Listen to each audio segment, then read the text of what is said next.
That's as far as it goes. اور دوسری چیز یہ ہے کہ کوشش کریں کہ پروگرام دیکھیں so you understand my modus operandi, کہ میرا موڈ آف آپریشن کیا ہے.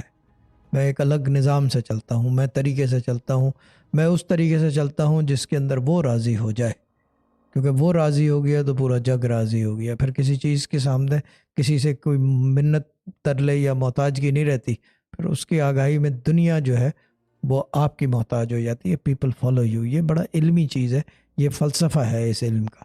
اور یہ نہیں کہ آپ کو کوئی محتاج بنانا ہے، نو، کیونکہ آپ کے پاس ایک ایسی قوت دے دیتا ہے، کیونکہ اس کی محتاجگی میں پاور آتی ہے. اس کی محتاجگی میں گیونگ، سپلیکیشن جو ہے نا، یعنی کہ آسکنگ اور یہ وہ اس طرح کی چیزیں، یہ آپ کو ایک پاور دیتی ہیں، اور اس پاور میں ساری کامیابی ہے. اور پھر یہ کہ مخلوق کی خدمت کرنا ہے، اس سے بڑا ریوارڈ کسی چیز کا نہیں ہے. یہ میرے ابا کہتے تھے، اگر اللہ کو راضی کرنا ہے تو اس کی مخلوق کی خدمت کرو، اس کے مخلوق کو راضی کرو. اگر مخلوق راضی ہو گئی تو اللہ تعالیٰ خود راضی ہو جاتا ہے. میری طرف سے خدا حافظ.